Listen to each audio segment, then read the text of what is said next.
This episode is brought to you by Indeed.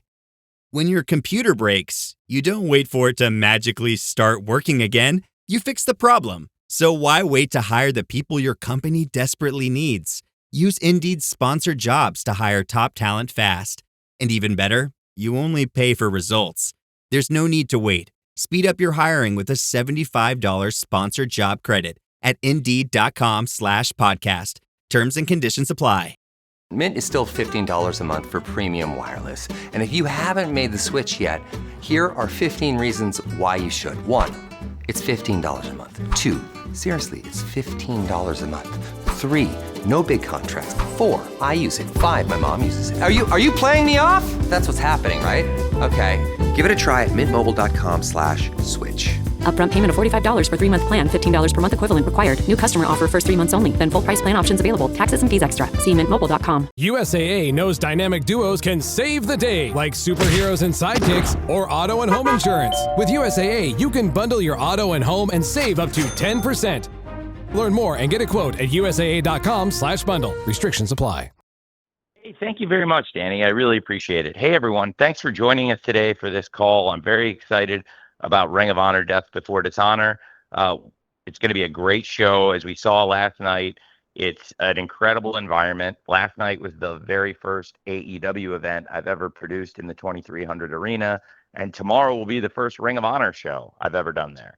Now, the difference is AEW had never been there in the history of the company. Ring of Honor does have a great tradition. It's done some great events in the 2300 arena, and in general has a much longer history and some great things we can touch upon. And certainly tomorrow is going to be an exciting event. I'm very excited to talk to you about it. There's been some injuries in AEW and also some things in Ring of Honor with injuries that have affected the card, in particular injuries to champions, several injuries to champions, which I can elaborate on as we talk, but there's also some great matches that I'm really excited about. Big championship fights, including both the world championship matches. I think the vignette for Hechicero versus Bandito got a lot of people buzzing, but the wrestling they're going to do in the ring will also have people buzzing tomorrow, because this is going to be a great world championship match. There's been a great rivalry that's simmered between these two. This has been building since Ring of Honor's Supercard of Honor earlier this year. We had a great Supercard event. One of the best wrestling matches of the year was Bandito defending the Ring of Honor World Championship versus the Alpha, Konosuke Takeshita, another one of the very top wrestlers in the world. They had an incredible match, battling it out at Supercard for over 30 minutes. And at the end, Hechicero, Takeshita's stablemate in certainly one of the great groups in professional wrestling, the Don Callis family, Hechicero, one of the great technicians, one of the greatest scientific wrestlers I've ever seen, and somebody who's been winning big matches in AEW, including last night on Wednesday Night Dynamite and many times on Dynamite and Collision, as well as in Ring of Honor, where he's one of the hottest wrestlers, and that is Mr. Hechicero, Rey Hechicero. And I have to say that Hechicero versus Bandito is something I'm really looking forward to, and I also have to say that I'm really excited about the Ring of Honor Women's World Championship match, Athena versus Mina Shirakawa. It's really something that's very exciting to me to have Mina Shirakawa in Ring of Honor and in AEW. She's one of the top international stars, and I'm so happy that she has come over full time with us, and she's going to be facing one of the most dominant champions ever in wrestling, Athena, who is 68-0 in Ring of Honor matches and has been a dominant champion for years, and is approaching potentially now just days away from potentially reaching 1,000 days as the Ring of Honor Women's World Champion. It's a remarkable milestone that Athena is setting out upon, and it's certainly a number of interesting milestones that Mina Shirakawa looks to stand in her way. Athena coming off an incredible match for the AEW Women's World Championship versus Timeless Toni Storm, who is very, very, very close with Mina Shirakawa, who is also the Ring of Honor Interim Women's World Television Champion, and due to the aforementioned injuries, is not able to have the match to crown the undisputed Ring of Honor Women's World TV Champion yet at this time, but we'll talk more about that and a lot of the great matches. Certainly, the two I've mentioned, the two World Championship matches, stand top, and those are four of my very favorite wrestlers to work with, and four of the greatest wrestlers in the world, in my opinion, fighting for those championships. When you've got Bandito versus Hechicero and Athena versus Mina Shirakawa tomorrow, and a lot more to be excited about too. And with that, Danny, let's get off with the questions. It's going to be a great show tomorrow, and I'm excited to talk about it. Absolutely, Tony. We're going to kick things off with Courtney Rice from Women's Wrestling Talk, followed by John Alba with the takedown on SI. Courtney? Hello, can you guys hear me? Yes. Yeah, hey, I can hear you. All right. So, hi, Tony. First off, congratulations with last night on Dynamite. I had the chance to attend at the 2300 Arena, and the energy and the fans was very electric. So, I'm very looking forward to the residency. My question is actually towards the Ring of Honor Women's Championship between Athena and Mina Shirakawa.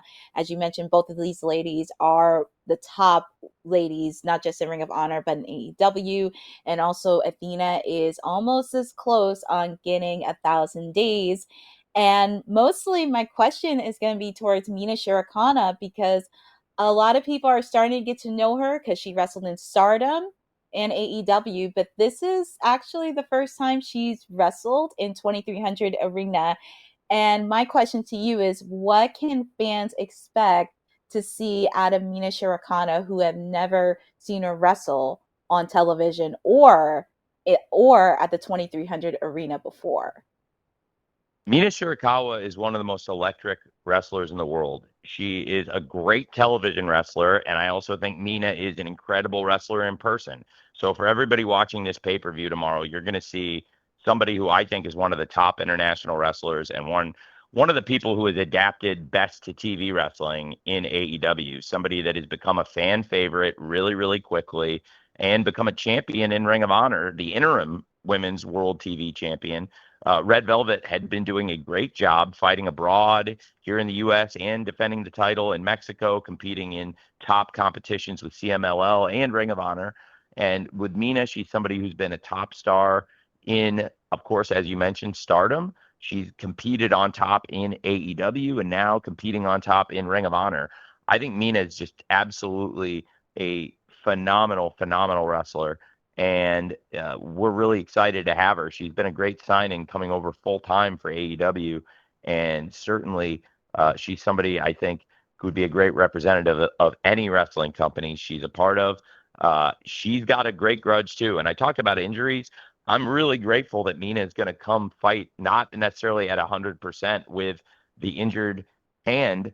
And after it happened at the hands of Athena, who took out Mina as Mina was trying to apply the figure four leg lock going for the win in that Casino Gauntlet match that actually helped earn Athena that top spot and that shot for the AEW Women's World Championship at the O2 in London. It was as Mina tried to apply the figure four, she got hit with the O face and taken out and pinned. And from that point, she's been out injured, has not been cleared to compete since AEW All In. And we're going to get Mina back, and she's going to come out and try to get revenge against the person who put her out.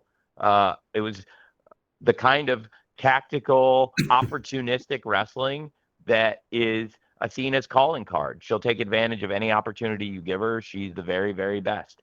And we saw Athena, who's been on this incredible dominant run for years and years in Ring of Honor, taking out very top stars in AEW as well, and coming that close, just inches away from the AEW Women's World Championship as well. And now she's going for a measure of payback as well, because Mina stopped her from stealing the title. Mina cut off Billy Starks from taking that championship. There's been a major rivalry, of course, between Athena and Tony, but now also a major rivalry between Athena and Mina.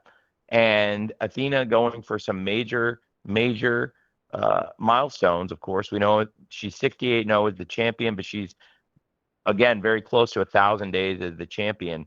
And I couldn't imagine a better challenger than Mina Shirakawa, who I think is one of the very, very best wrestlers in the world, to go into the 2300 arena, this iconic wrestling venue, and for Mina to have her first ever match there against one of the true great champions in pro wrestling, Athena.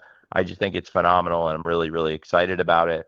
I cannot wait for Death Before Dishonor tomorrow, and one of the reasons I'm so excited is that Mina Shirakawa is coming back from her injury to challenge Athena for the World Championship at Death Before Dishonor in ROH tomorrow. Thank you.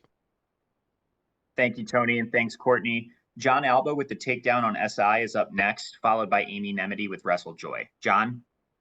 Hey, Tony. Hope your trip from London was good and everything went well over there. Make sure you check out the IKEA near 2300 Arena. It's a good one. So leading up to this show throughout the summer, it felt like Deonna Purrazzo was going to be a pretty featured player on Ring of Honor. And looking at her cage match, she kind of disappeared after June, and she hasn't been on AEW since around February. She's been pretty vocal on social media about wanting to get some ring reps. So I was just curious what her status is with either company right now. It's a fair question. And I like Deonna a lot. I think she's a very talented wrestler, and I think it's good. You know, I do value people trying to get reps in AEW or ROH or internationally. In the summer, we, of course, as you mentioned, we went down to Mexico. We had Grand Slam Mexico, and we also had a great Global Wars event, and have been doing some wrestling down there. And you know, I thought that show was a tremendous ROH TV, the Global Wars. I thought it was one of the best episodes of the show, and it really set up the Supercard show. Then, as I looked, you know, back, I think Deonna is a really, really great wrestler. I think she had a great, you know, when she came into AEW, she's had a lot of success, and I think she still could find her footing here and do really, really well. It's something that, you know, it's not necessarily, you know, doesn't have to be the kind of thing that is necessarily well,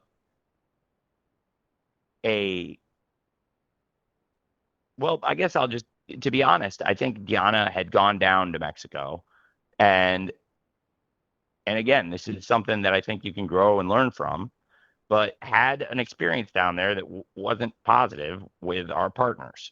And then in doing some of the wrestling down there and having more and more involvement with some of the international partners and things, I think it's really important to look at the fact that AEW this year has been working with some of the top international promotions. And I really like Deonna a lot. And I've been looking at the, you know, frankly, this show as an opportunity to work Deonna back in. And it's like, to say that injuries and circumstances have been challenging would be putting it really, really mildly. There was a match I had planned for actually this pay-per-view that I had called off due to injury. And I really wanted to get Deonna going again, because I think, like, I'm just being really blunt and honest. Like, it's okay if something doesn't go well, and I want to be able to, like, give somebody an opportunity to come back from something. And I think Deonna is a really, really good wrestler, and having one match that doesn't go great shouldn't be you know, the end of a run or change everything. I really appreciated a lot of the stuff Deonna said recently, like positive comments about AEW, and I feel positively about her too. That's why we brought her here. We've been doing a lot of international stuff. We actually, as you said, when you asked the question, John, we just came back from working on a show that involved a lot of the international partners and wrestlers coming in from different promotions. I really like Deonna, and you know, I mentioned earlier on the call that, like, for example, with the TV championship, we have a great TV champion, Red Velvet, who's out injured right now. Again, speaking of injuries, who had gone down and done a great job wrestling abroad and has had really good experiences wrestling abroad. And I know Deonna's had a lot of positive experiences here in America and abroad. But for some of the things I was planning based on how the last time went, I thought that it might not be the right fit for some of the matches I had coming up booked. Then on this show, we've had a series of injuries, and I'll get more into it in depth as we get more into the call, but this is only the second question, and there's been more injuries on the pay-per-view than there have been questions so far on the call. But Deonna's somebody that I really do want to work into the show more, because I think she's got a lot of talent.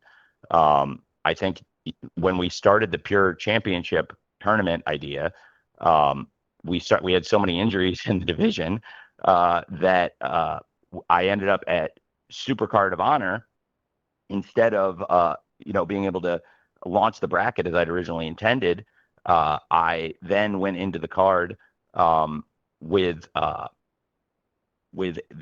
interim TV championship match because Red Velvet wasn't cleared, and people I wanted to use for that, and wouldn't have been able to field the bracket that I wanted.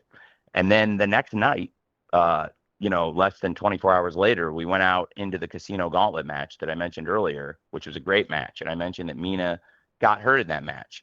There were several injuries in that match that affected AEW and Ring of Honor and affected potential championships in both companies. And in this case, we lost about a quarter of the women in the Casino Gauntlet match to injury. And Mina is going to be the first one back, and her first match back is going to be tomorrow. With Deonna, I think Deonna is an excellent, excellent wrestler. And Deonna is going to be in the Pure Championship tournament.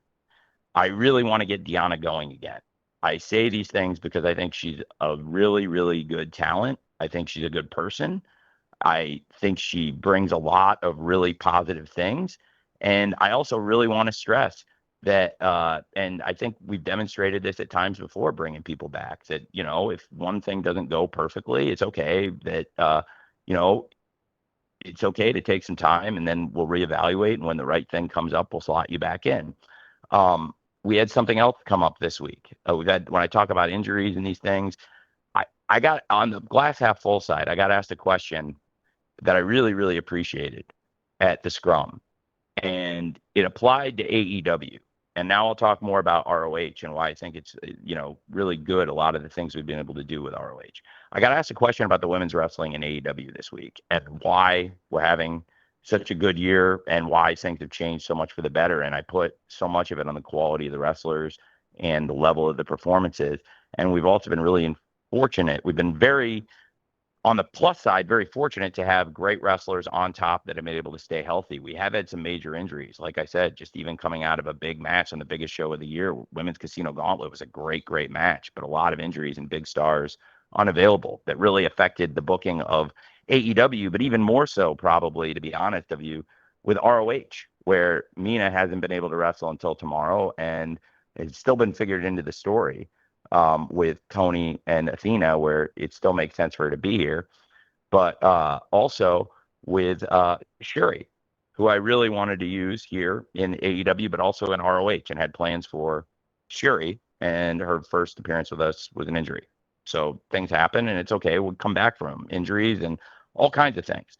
In the case of Deonna, I really want to get Deonna in the Pure Championship tournament and get Deonna going. And there's a number of people I want to use in the Pure Championship tournament. And I wrote a bracket for the Pure Championship tournament.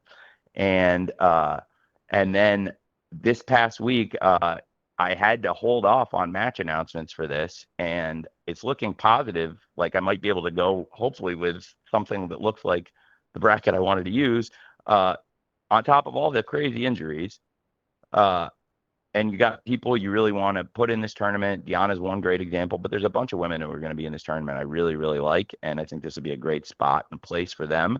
But to make this work, it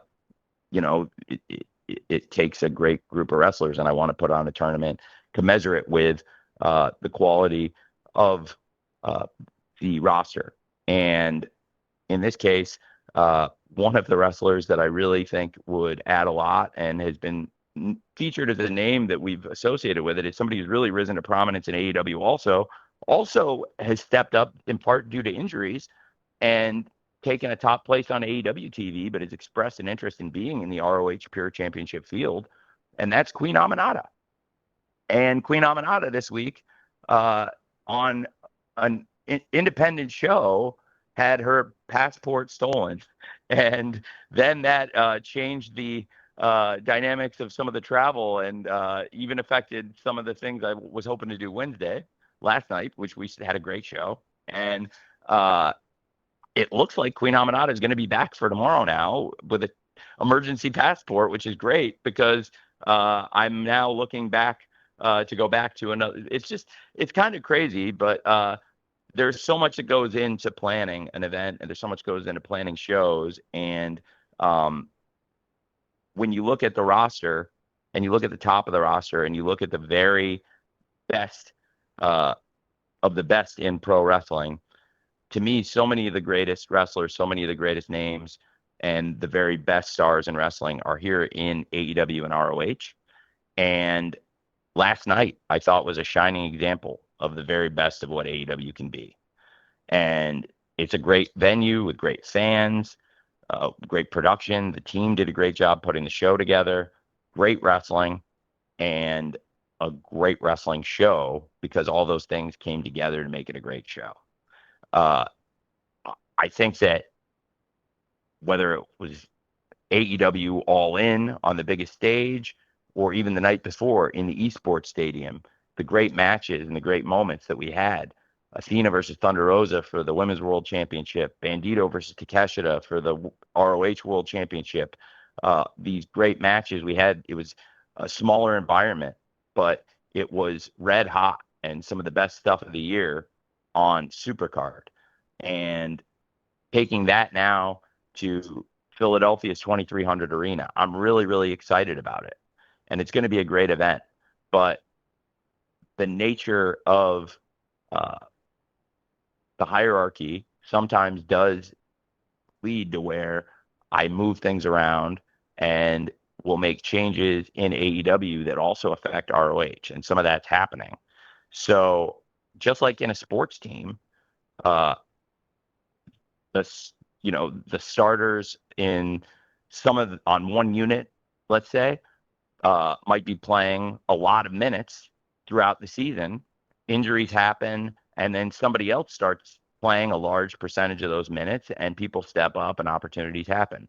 I think that there are a number of people that in the short history of AEW that have really been able to take advantage of opportunities and seize them. And I think this, your question really is a great question, because when you ask about somebody's inactivity, there's so many reasons why it can happen. And in this case, it's a person I really like.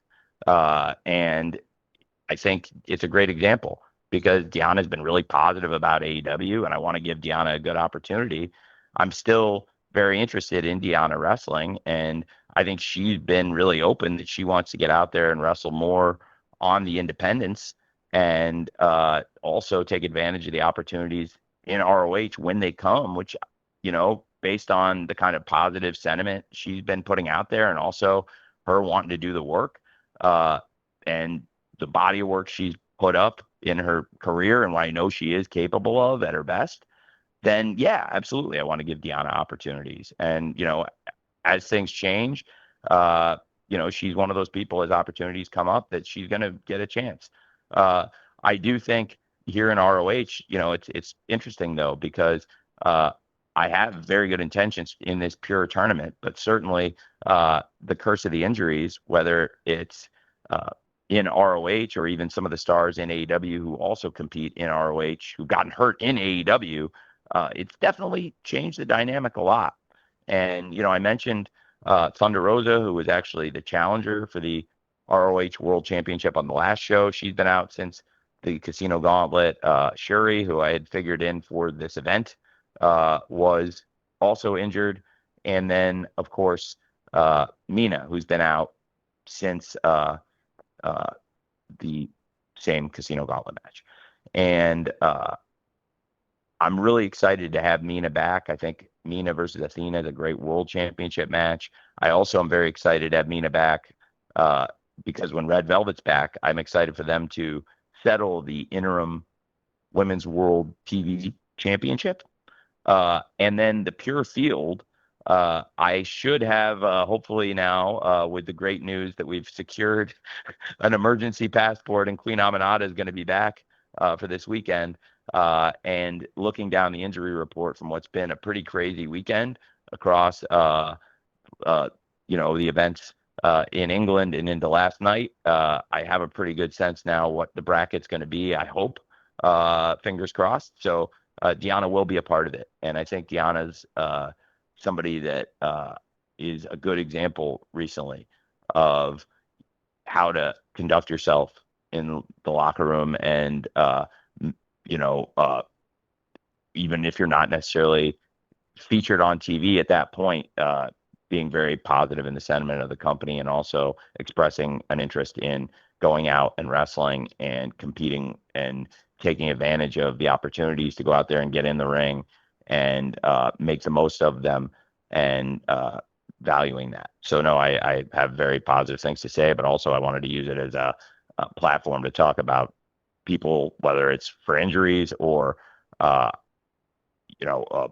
in this case, circumstances around the roster that have really been doing a good job of conducting themselves and being an ambassador for the company. And, with the event coming up, I do want to obviously address that. And I'm glad you brought it up because the incredibly large volume of injuries that has happened around the women's division and now some of the people who have made returns is going to lead to some exciting announcements around that and settling some of these championship plans we've had for a while and working some names in that I'm a big fan of. Deonna is a good example. Another person I want to bring up who I also am going to feature in the pure championship field who I really like a lot is the Professor Serena Deeb. I really like Serena. I actually went over to England to watch a match of Serena's in Rev Pro and the way she conducted herself. She was announced there as representing AEW on the card. She had a great match, and the way she conducted herself as a veteran in the locker room, giving advice to young wrestlers, but also as a great representative of AEW, again, giving the example of somebody wanting to go out even when they have been kind of waiting for the roster to heal up and to maximize their opportunities. I thought that she's been tremendous, and Serena is somebody else I really want to get going in this field. And now as things are getting kind of settled with injuries and circumstances and passport recovery, we're well on our way. So thanks for asking, John, and I appreciate it. And good luck in your New York sports throughout the rest of the year. Thanks, John, and thanks, Tony. We are already at 2:30, but I do want to make sure that we get a few more questions in to ensure that we're covering everything for Death Before Dishonor. Yeah, So absolutely. We usually do a longer call anyway. So if people want to stay on, I mean, I thought, frankly, knowing how verbose I am, 30 minutes was quite an ambitious allocation of time. So especially given all the things we have to talk about. So please, I got plenty of time for everyone here to get their questions in. Absolutely, Tony. Well, Amy Nemedy with WrestleJoy is up next, followed by Dominic D'Angelo with Brass Ring Media. Amy, go ahead. Hi, Tony. Can you hear me? Yeah, you're great. Hi. So I'd like to talk about the ROH Men's World Championship match against Bandito and Hechicero. One of the many things that sets AEW apart in the wrestling world is its showcase of the dynamic luchadors on its roster. Bandito has an incredible run this year, just becoming AEW World Tag Team Champions with Brody King, and of course is the ROH World Champion. And you alluded to the match earlier at Supercard with Takeshita, which many consider to be a possible match of the year. Hechicero has also become a dominant figure with the Don Callis family, wreaking havoc against everyone he steps in the ring with, much to the delight of AEW and ROH fans. Can you elaborate on the dynamics of Bandito and Hechicero heading into this championship match at Death Before Dishonor? Yeah, absolutely.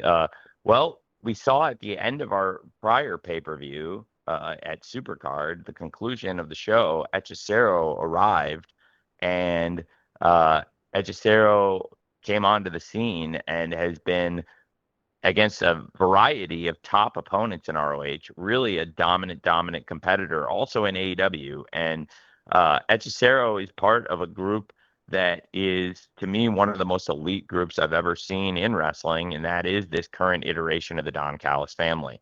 Hechicero is at his very, very best. He really rose to prominence, in my opinion, on the American television scene after becoming a real top name in CMLL and one of the top respected names in Lucha Libre and international wrestling. He came here to America and became a big TV name in part, and got off to a great start with a great match against Bryan Danielson on AEW Collision that got people really talking. And that match has certainly created some buzz that now has shown it's a lot more than just buzz. It's really great substance. And this is one of the top wrestlers in the world, Hechicero.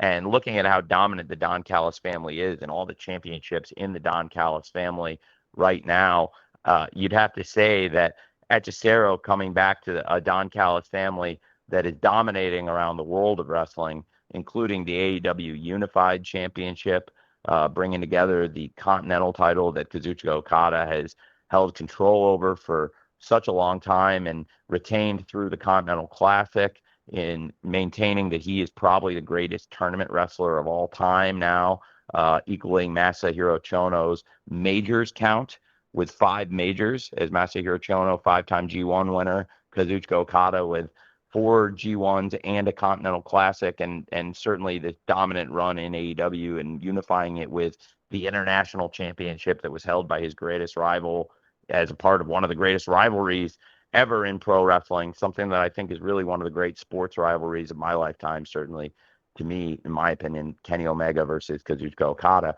And for that match to take place at AEW All In was such a monumental moment for the company itself and for all of us. And certainly Kazuchika Okada stands atop the world of pro wrestling in many ways, but also you have so much gold around the Don Callis family now, as we have Kyle Fletcher, this incredible TNT champion, one of the greatest rising stars in pro wrestling, somebody who here in ROH came up and held the ROH World TV Championship.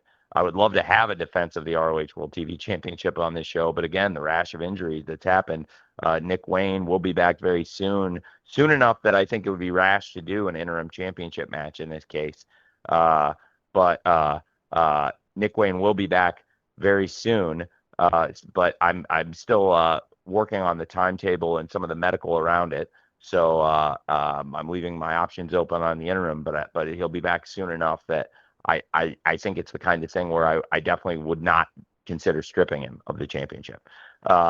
And I do think Kyle Fletcher, it's amazing to look how far he's come over the years. This is somebody who's held championships in ROH tag team, and also as the world TV champion, began to reinvent himself on the road to becoming one of the top wrestlers in the world, and now the TNT champion in the face of TNT AEW media agreement, which is the lifeblood of AEW and in many ways a large part of the wrestling economy, and certainly a great tradition of wrestling that goes back decades, that he is the face of.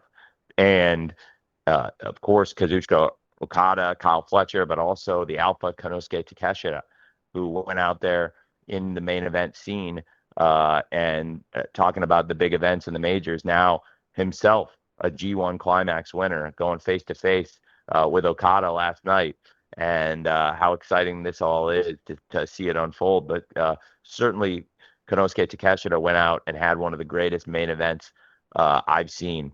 And after that incredible main event, Takeshita versus Bandito, who I have a lot to say about as well, Takeshita went out there, gave it everything he had one of the greatest matches, one of the greatest performances from one of the greatest wrestlers in the world.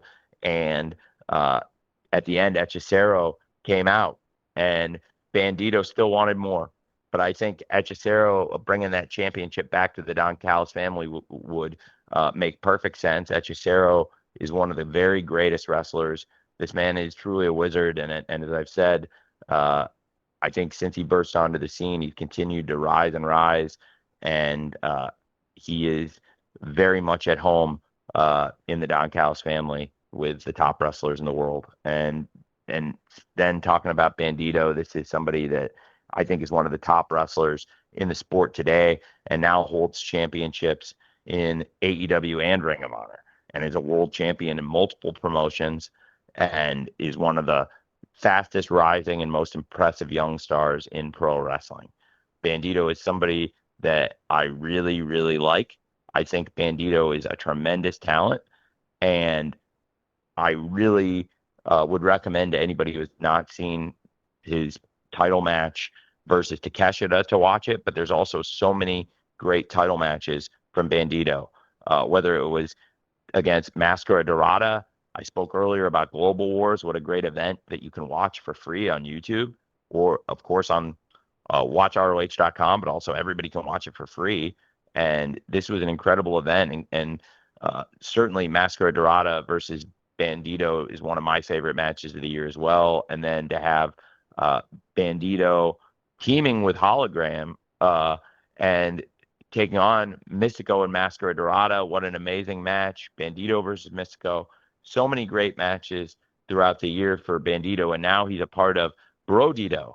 And we saw Brodito go against the Don Callis family last night, and Brodito, World Tag Team Champions.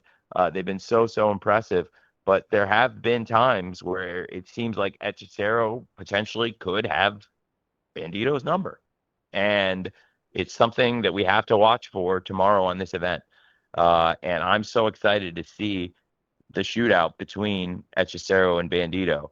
And along those lines, what a tremendous vignette that we put together for Hechicero versus Bandito, and so much credit to the production team. You know, I had kind of conceived this, seeing how it came off after we had the end of Supercard with that stare down, and I thought it would be such a perfect vignette to put together, playing off the history of some of the great vignettes we've done with Bandito, and also the big showdown coming up between Hechicero and Bandito tomorrow at Death Before Dishonor. I think these are two of the top wrestlers. I think their styles fit together very well, and I'm very excited about this huge world championship match, and I think there's a lot of excitement around this event tomorrow, and it's going to be a great environment in the 2300 arena for what should be a great championship match. Thank you so much, Tony. We're going to wrap with two final questions. Dominic D'Angelo with Brass Ring Media is up next, followed by Bill Pritchard with WrestleZone. Dominic, go ahead. Tony, can you hear me okay, man? I hear you great, man. Okay, hey, awesome. Yeah, congrats on the Dynamite last night. I thought the presentation and the aesthetic of it all was one of the best, I think the best presentation wrestling promotion has done at the 2300 arena, from the cage mesh and everything. It looked really great. I did want to follow up, former ROH champion, about the status of former ROH world champion Chris Jericho. Are there plans to bring him back to the company? Well, it's a great question. I certainly could talk for a long time. I mentioned earlier being verbose, and I have to say Chris Jericho is one of the greatest and most important people ever in AEW, and has been a great two-time ROH world champion. For somebody that's won 9 world championships in the sport of pro wrestling, Chris Jericho is it's incredible to say, but has achieved so much in so many different promotions. And when you talk about him, you could talk about companies all over the world, but certainly we wouldn't be as fortunate to be in this position. I would never be in where I am in AEW without Chris Jericho, nor would we be in a position where I could have bought ROH. So I'm very grateful to Chris.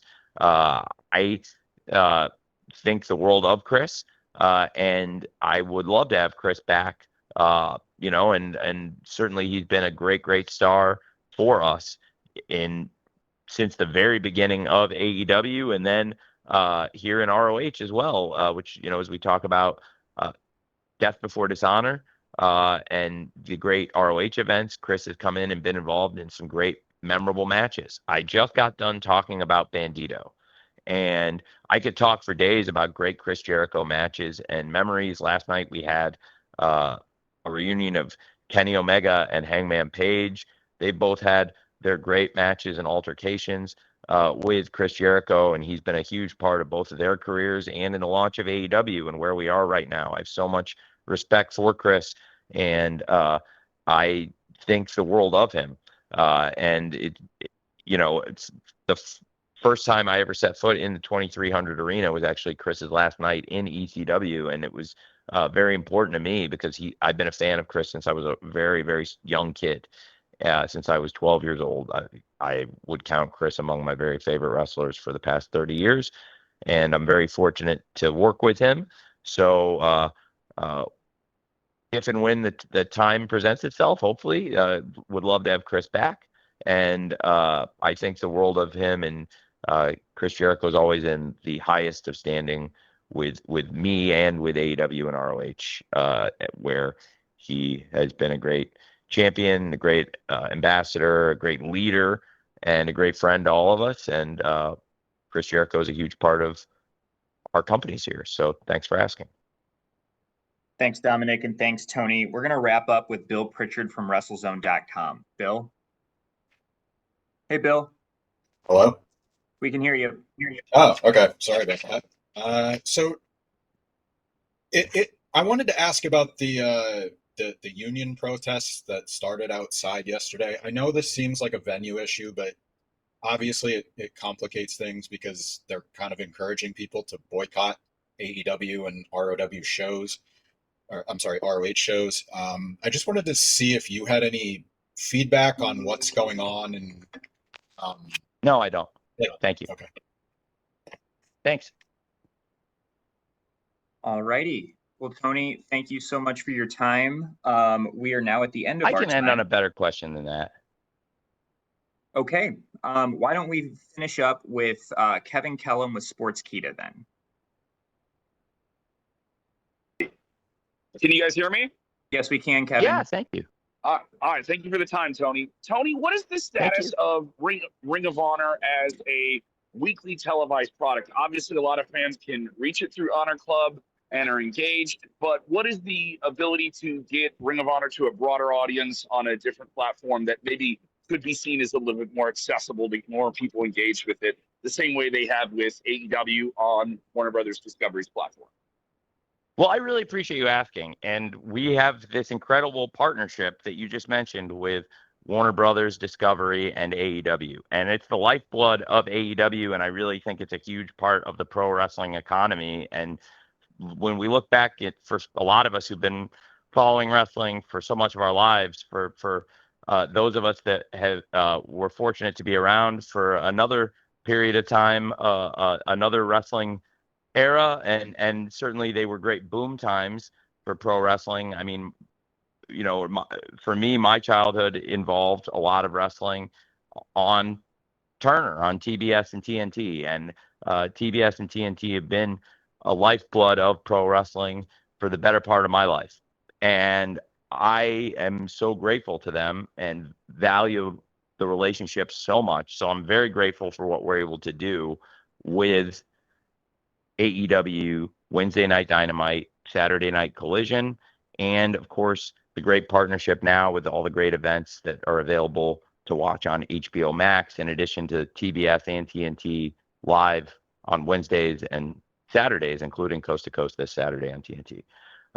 And I have to say that, of course, there have been at times talks about how to integrate ROH, and it would have to be something that makes sense for everyone. The AEW rights are really, really valuable, and at the level that we operate with AEW, which is one of the top sports media rights deals in the world for TV content that is ranked among the very top shows on cable and is now also simulcast on one of the greatest streaming platforms of all time with the very best content in the world.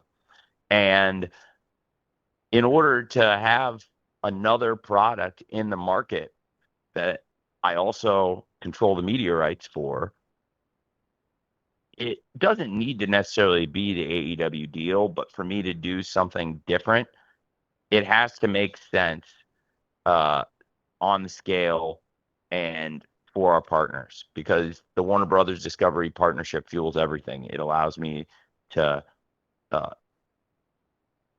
maintain the level of this incredible roster of wrestlers, the production, and keep both companies aflush with great wrestlers and top events in top venues for the very greatest fans in the world.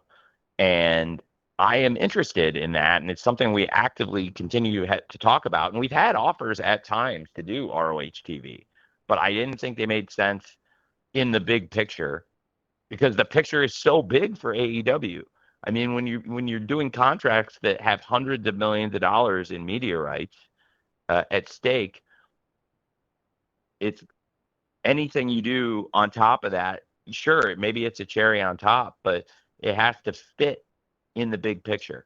And that's what I've always been looking for. So I'm interested in doing it. It could happen anytime. Somebody might open the news or X or any platform where they get wrestling news and find that we have gotten a deal because it might make sense, but it's completely hypothetical. It's not imminent. And I think that it would be very beneficial for ROH, but it would have, and I would really enjoy doing it. I have really enjoyed doing ROH TV shows. I do really enjoy doing it. I really like putting them together. And when we put together showcase events, whether it's Global Wars or, we recently put an episode on YouTube that's a free episode. That was a special episode that didn't really necessarily cannibalize because we still put a good show on Honor Club that week. But in addition, just put a nice, fun, free show together for the fans that you can watch. And it did great viewership. It was almost like the slot that AEW Dark and Dark Elevation had occupied in terms of putting these great free matches up as like a bonus ball for everyone. And it was really well received. And I think we could see more of that maybe at times because our partners have been okay with that, and it's not anything that's cannibalizing what we're doing with AEW on TNT, TBS, and Max. But that partnership is the lifeblood of everything we do. So I don't want to do anything that would go against Warner Brothers Discovery ever. I never want to do that because they're great partners to us, and that's what fuels this whole thing. So thanks for asking that. I do think if the right circumstances came up and it made sense in the framework of the AEW Warner Brothers relationship, then potentially, definitely I would like to do it. And I would really love to sink my teeth into that. I think it would be really good for a lot of the wrestlers, certainly, and featured more. And it would be great for our production team, and there'd be more spots here. And I think it would be a really fun show, and I want to do it. It would be a lot of fun. And it's just really making a deal that makes sense for everyone because, again, there have been opportunities, but,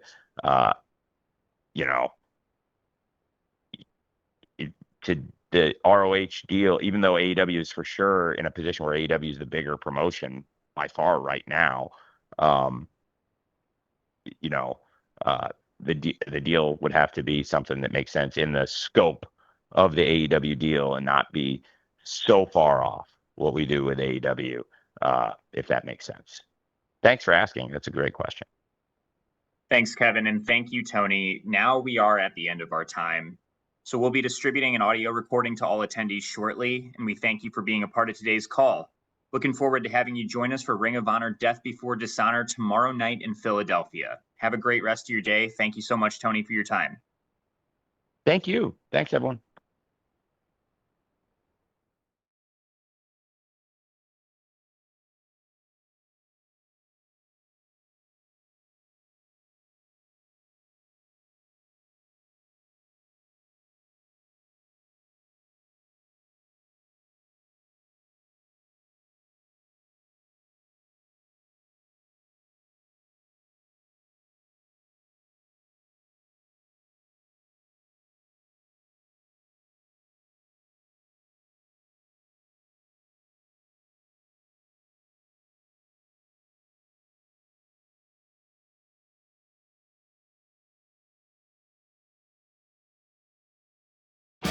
This episode is brought to you by Netflix. Becoming the most valuable sports franchise in the world doesn't happen without risk. A man who's willing to bet it all, and the players ready to make their own luck.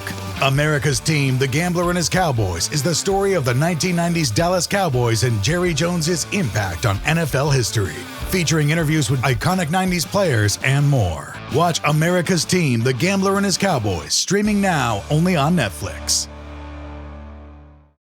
New season, new chaos in college football. Let's go! Big stage, big opportunity. This Labor Day weekend, the wildness lives on ABC, ESPN, and the all-new ESPN app. What a way to start! Featuring top 10 teams like Clemson, Notre Dame, Alabama, and LSU, and Bill Belichick's debut at North Carolina. It's so special when these teams collide. Don't miss a lineup filled with electric matchups. Welcome back to college football. Kickoff week presented by Modelo. Labor Day weekend on ESPN and ABC. Also available to stream on the all-new ESPN app.